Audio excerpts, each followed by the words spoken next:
The standards you set yourself equal the standards you're going to receive in life. It's day 127 of 281. My name is Joey.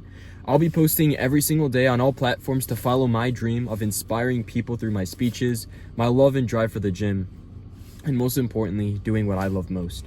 It's currently at 9:11 p.m. on a Friday night. I just finished up a 7-hour shift at work today.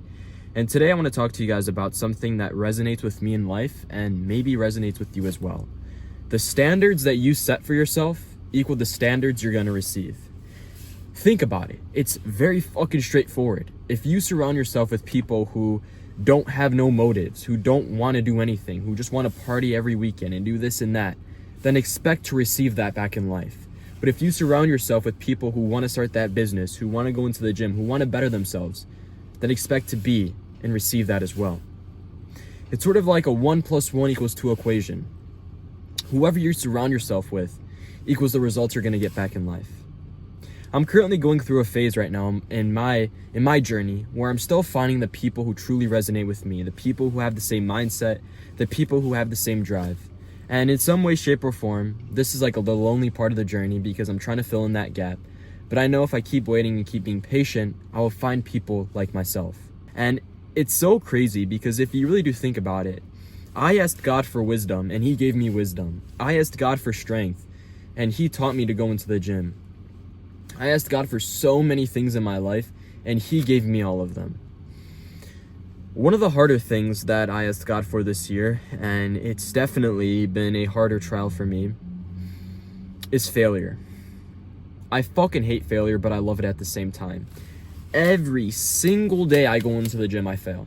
Every single day. If that's the last rep, the last set, or even getting injured a little bit. It fucking sucks, but guess what? I learned how to improve. Next time, I could go for 1 to 2 more reps. Next time, I know how to tweak a movement so it feels better.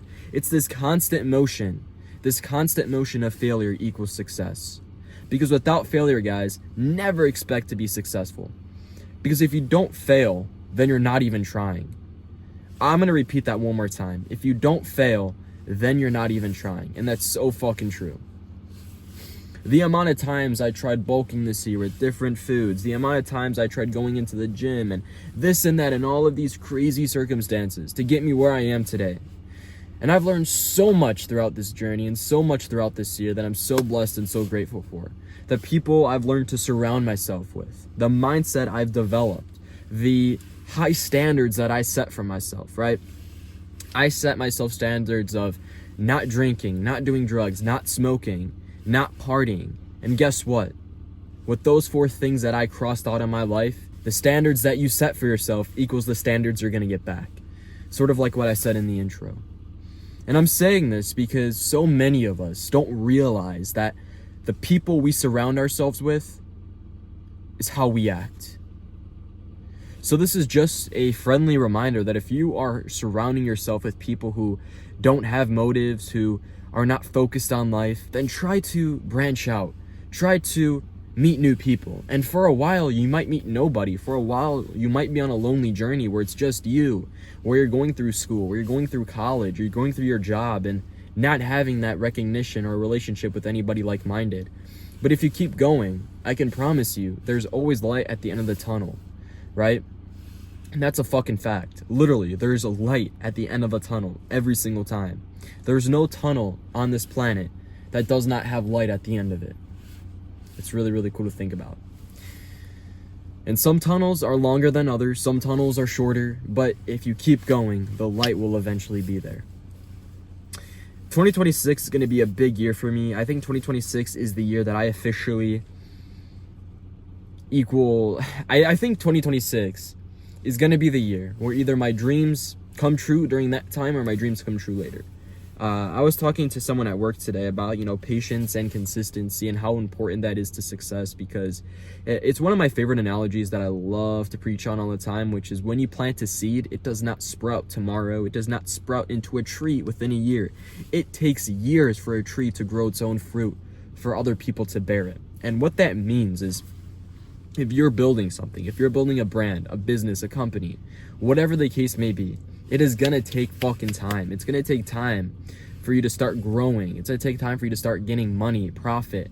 It's not going to happen overnight. And remember, 99% of people fail because they're not consistent and patient enough. I've been posting every single day for 127 days, and the amount of times that I thought I was gonna give up, the amount of times that I thought this was not gonna work, and I'm still fucking here putting in the work, man. It's not easy, guys. It's not easy to wake up every single day and check your phone and only see 3 views. It's a bit disheartening because, you know, this dream that I have, and I fucking graduate in 1 semester, I'm like, oh my God, there's no way it can happen. But God could pull off a miracle. It's the patience trial. I've asked God for patience, and he's giving me patience right now. This is the test, and I must pursue it. I must accomplish it. Because imagine if I gave up on my dream. What the fuck is there to live for in life? That's going to be it. End off this video. God bless. Chase the impossible. Joey inspires. Peace out.